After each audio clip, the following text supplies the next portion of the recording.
Welcome back to Sports First, number one in sports. I am your host, Sabotage, and we are here for another show. Today we got some boxing and we got some UFC, MMA, mixed martial arts. Literally just said it and pronounced it. How about that? How about that for you? We had Kelvin Gastelum versus Jared Cannonier. Then we also had old boy Manny Pacquiao against Yordenis Ugas. Since old boy Earl, the true Spanish, couldn't make it since he had that injury to his eye. I was looking really forward to that match. Probably would have been the one of the fights of the year if that would have happened. But still, we got a really good fight with Uzgas. So let's get it started off. And this we aren't going to be talking any footy today since I didn't really catch too much other than that Leverkusen Gladbach match. They're around today. Shocking win by Leverkusen, but other than that, that will be it for Shaka or footy, as we say.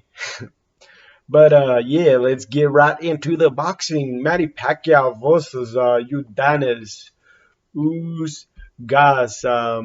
Pretty good fight. If you have watched it already, you probably know it. Have not, but this is pretty much the recap. The recap, and we tell you what pretty much went down on the fight. All around, I mean, from the ring of the bell, just noticed that pretty much that Pacquiao was kind of in a way down. I don't know about down, but I mean like Uzgas was pretty much just right off the bat just getting it. All around. He did. I mean, Uzgas is not the fastest fighter in the world, not the hardest puncher in the world, but I mean, he was landing pretty much not everything that I mean. Obviously, you can't land everything you throw, but he was landing a good amount of punches. Pretty much the jab was just straight up just working for old boy Uskas. Well, nothing was. I don't remember too much working for Pacquiao. He just. I don't know if something injured. I mean, nobody really. I watched the post fight, the interviews and all that too. They didn't really say that. Well, he didn't really say that he was injured, but he said his legs were like stiff. Manny Pacquiao said he was, but I don't know if like that was like coming into the fight or just like into one of the rounds or something. But yeah, nothing of that. I mean, it didn't seem like he was injured though. But right off the bat, he was. Him as in Manny Pacquiao was getting swelled up by them jabs and just rights. Just, the jab and the right just pretty much got it for Uzgas as y'all know.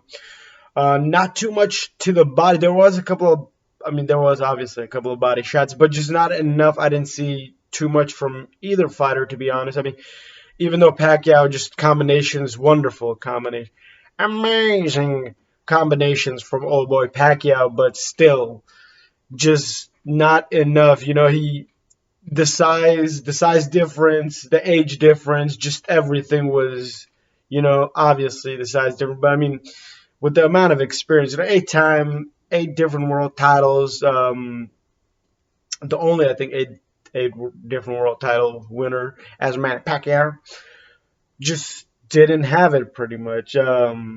Uzgas, like I said, he just that jab just was wonderful from him. Even though he's not the fastest fighter, that jab just pretty much worked for him the whole time. He landed a couple of rights. Man, that right hook he throws is a weird right hook. It's almost like a tilt to it. I guess it's a specialty for Colombian fighters.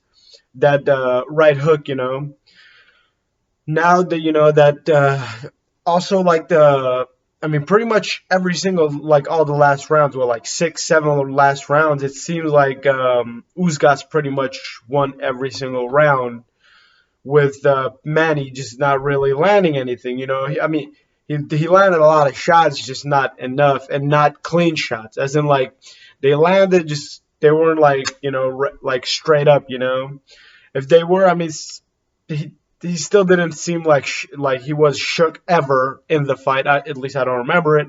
I mean, I was watching Gaslam versus Jared Canner at the same time, but I was like, I would say like 60 to 70% of my focus was on the Pacquiao fight compared to the 30% I would say that was it's hard to multitask out here, man. But compared to that percentage that I was focused on Jared Cannonier, for a second I thought I had missed something important in that fight. I was but yeah, that ain't happened. But now that Ugas has got the win, now he's the real champion since he was like promoted the champion, like promoted to a manager, supervisor, something. Weird that boxing does that kind of stuff, even though he didn't really win the title or nothing. Very confusing, right?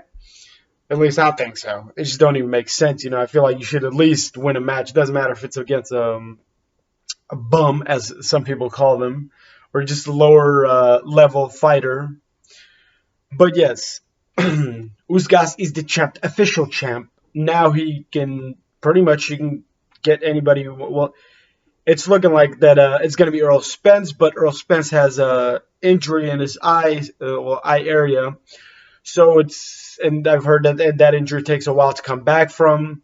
So it's either he takes on somebody like Bud Crawford, which he had the opportunity. Uzgas had the opportunity to face Bud Crawford, but Bud felt. I feel like that's how it seemed like at the time. What, a year back or so, that Bud felt like he was much bigger than Uzgas, and that he just he didn't want that fight. Plus, everybody was like, "Oh, you're fighting nobodies and stuff." But then Manny Pacquiao. I mean, then he goes out and beats Manny Pacquiao. Maybe he should have taken that fight, But then again, as y'all remember, that Bud versus Pacquiao fight was canceled because the money wasn't there, and just a whole bunch of crazy scenarios where it eventually became a 14-day notice where Uskas came in and fought, and now he's the official champ. Bud's got one of the titles. Well, I guess you can face Sean Porter or Thurman or Virgil Ortiz.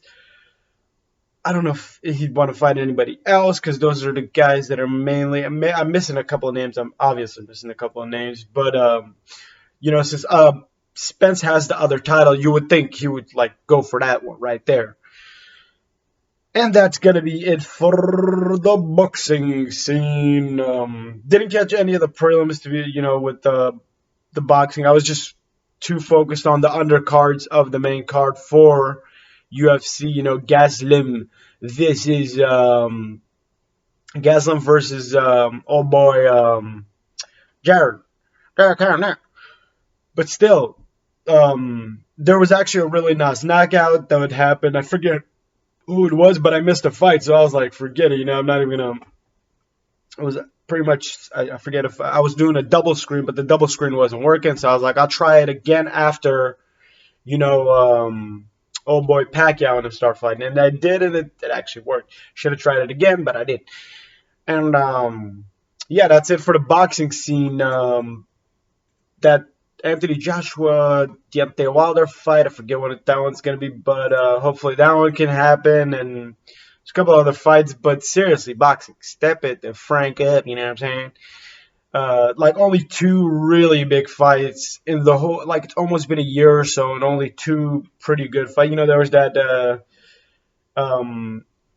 Eager or whatever his name is against Virgil Ortiz. That beautiful, like what Virgil Ortiz had like 6 different takedowns, 3 in I think it was 4 actually in the 8th round. But he's also called out Bud Crawford also. But yeah, officially, we are done with boxing for today. Now on to the main event, as in UFC. Let's get started, mates, with the best of the best of the best. No early prelims. I don't think there was actually any early prelims, but from what I've seen, or I see some highlights, and it seemed like The prelims actually were some of the better matches. I think it was William Knight, and there was some other crazy knockout. The William Knight, I think, was the one where spinning back kick, or was it Roosevelt? Roosevelt Rocks, Mr. Roberts, 10-3. One, I think, one no contest, but still he no, wait, that wasn't that one. I'm confused. Was it William Knight? It was one of them two mates. Uh, yeah, spinning back it looked crazy. It was crazy, but other than that, I didn't pretty much catch too much of the. Actually, I didn't catch any of them. Like I already told you, I just caught some highlights, before the fight had started. But for the main cards, I mean, do we have some contenders, as in future, maybe future champions, as in Alexander Pantoja, and also, I mean, really good fighter, and then Said Karamanov. Said, that's not his full name, but I'm going to just go with Said. But man, that was pretty lit. He looks like he's a future contender. Also, if not a contender, I mean, if he's not a future title holder, I believe that he's a contender. I mean, he's out there in Uzbekistan, but the most impressive fighter, or the most impressive thing I saw, I think, was without a doubt Saeed. But then again, old boy Parker Porter, man, dude doesn't look like a fighter, but he can fight. But we're going to go ahead and start off with Rayola versus Alexander Pionta. I forget if that one was rear naked choke or guillotine. I think it was a guillotine also. But yeah, that one didn't go the distance. Second round, 146. Like I said, Alexander, another Brazilian against American fighter. Brandon Rayola didn't really look like he had too much for him. Just nothing was. I mean, he was what, 27 for 79, 32.4% compared to Pantoja's total strikes as in 56.1. The significance round was what, 22.40, pretty good. Rayola did have one takedown, but he was 1 for 1 against Alexander's 3 for 6, which is pretty nice, I guess. Even though he'd had 2 submission attempts, I feel like Alexander could have won it earlier, but he eventually got. He looked like he was actually. Was it the man? It was 2. I'm like getting both of them mixed. Trevor Jones versus Saeed fight. Also, it was kind of a good amount of grappling in both, which was fun to see compared to most grapple matches. 2 grappler techniques. Sounds wrong too, but yeah, Alexander with wasn't the Doris, it was it wasn't a rear naked choke, it was what choke was it? It was forget what a choke it was. But yeah, it wasn't the Doris for sure. Once it comes to the mind, I'll let you know what choke it was. But Vince Michel versus Austin Hubbard, that one was a pretty good fight. Looked like that Hubbard starting off the fight. That was actually one of the better fights because it seemed like, I mean, from the start, it looked like Austin pretty much, I don't know. I like to try to predict the fight, which probably all of us, try to do, as UFC fight fans. You want to see either that early knockout, crazy submission, or whatever it may be. Just didn't, for some reason, just didn't look like Vince Michel was going to win it, Obviously, I was wrong, I mean, I feel like Austin, it could be the inexperience for Austin, but, both of them, 16-6 versus, 16-5 before this fight against Vince's 13-2 before the fight. Just, I mean, Vince does have the power compared to Austin. Just, there was a whole lot of back and forth going on with both of them. I think there was a couple of takedown attempts by I don't remember if either one had a pretty good takedown, but I guess Austin was 4 for 7, 57%. Michel, oh boy, Michel, that guy, with 0 for 4, wasn't too great, but his total strikes was really, not really great, but pretty good. Better than obviously better than Hubbard's. Just for some reason, I feel like with a little bit more experience, Austin could be a really good fighter. This lightweight division is pretty lit out, yo. But yes, Michelle got the dub.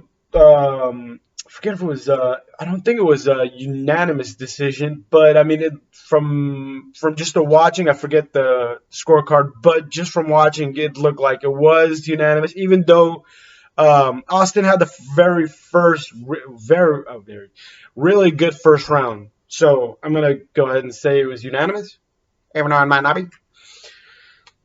But other than that, Trevor Jones versus Saeed, the Uzbekistani man. As soon as they said it was Uzbeki, I was like, we're about to have us a good fight right now. And I mean, even the announced, Paul Felder and DC and all them boys were even saying that it was about to be a good fight, and that even though Trevor Jones, I think, was favored, it looked like it was going to be a good fight. But Mr.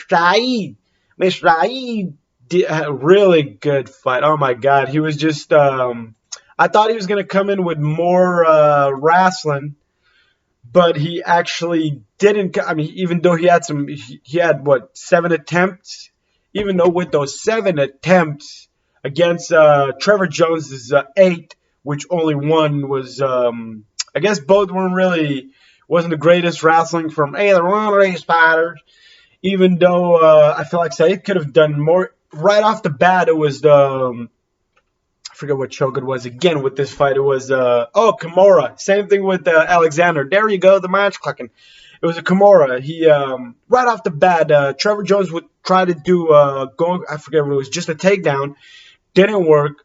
Got in a really awkward position where, trying to explain to my body language out here. But Trevor Jones just wasn't out there. But see, with that first Kimura, that looked like it was right off the bat, or like maybe first couple of minutes, looked like the fight was over. I'm like, oh no, that meme out there. It looked like it was an oh no moment, and it was not an oh no moment just yet. Saeed's striking was really good for a first time UFC fight. He was also a late coming into the fight, missed weight, but that don't matter. The boy is a UFC fighter now. Now he's playing with the big boys. Really good on the striking department. 123 for 160, 375.5. I think that's probably one of the best total strike, like just landing the strikes compared to any other fights, the main cards, that is. But yeah, the takedowns, just he's a really good wrestler too. Obviously, he's a good wrestler. Just his wrestling defense, just amazing. Because Trevor Jones just looked like he was, at times you could get him, but nothing was really working for except that one time. But I mean, for a first time fight, that's amazing how legit his defense is. But yeah, I'm going too far with this fight since I'm planning on keeping it short, trying to keep all these podcasts short. We ain't got a fan base around too. Once we do, maybe we can make it long, But yeah, ended up finishing it with a submission. Beautiful submission. Oh man, he looked like he was about to finish him with the Dorsey lock, but he didn't. But yeah, that's Trevor Jones. Just the fight wasn't there for him, even though he had. I'm sure he had won his last fight. But yeah, Saeed, bantamweight fight. Looking pretty nice out there, ain't he? I do believe that just the way, I mean, just from one fight, usually you could see that a fighter is a good fighter, and he looks legitness. Next fight, heavyweight division. Man, seemed like every division was actually was fighting today. We had the middleweight, we had the lightweight, we had the heavyweight, bantamweight, another lightweight, and then the flyweight. That's a whole lot. Is it normally 7 fights? I'm not 100, but 7. That was like 7 fights. I'm like, ooh. I'm like, am I even gonna, obviously I was gonna catch that Manny Pacquiao fight. I wasn't gonna miss that, but I was like, man, I'm trying to catch everything and that. But obviously there was time. The main fight that was kind of bothered by or bothered, just affected with it was actually the main card, which sucked. Jared Cannonier versus Kevin for Home Alone, and Mark Madsen and Clay Guida. Even though that fight was like whatever, we'll get back right into that fight. But Parker Porter, the man that I said doesn't look like a fighter, but then again, they do say don't get a big body cover, which you shouldn't, even though I did. I'm wrong for that. Sorry, Lord. But Chase Sherman, Mr. Sherman, he's similar to the Michelle fight. Looked like Chase Sherman was going to get it. He had the jab working for him. But just for some reason, he kind of let go of that. I don't know if he had gotten rocked in the second or third. These two boys, man, I'm shookest that this fight even went the full, to the distance. It doesn't even make sense the amount of shots that were landed by. The shots that were landed. Come on, man. Each threw like what 294 from Parker, 253 from Sherman. That's craziness. 47 and 51. The significant strikes, which I don't know if it said. It's saying 278, but it seemed like it was less than that because it seemed like there was a couple that were missed. But how you call that? I don't know who's doing the math, but that's what the math said. Against Sherman's 249. I don't remember too much takedowns, but Sherman did like it. He did go for 8, but some of them didn't even look like they were complete attempts. To me, that is. But he did get one. There was a couple of moments that Sherman did look like he was rocked. Like I said, I'm shookest to the core that old boy Sherman was not knocked out, or Porter, because Sherman even landed some shots, I'll tell you what, Hank Hill style. But Porter, eventually came out with the dub, and he's already fought old boy John Jones. Man, John Jones has fought a couple of old heavyweights. So when you come back, Jones, looking for that fight. But then the two last cards. Guida versus Madsen, Greco-Roman wrestler. Madsen looking real nice out there. I forget if his last fight was a KO or if it was a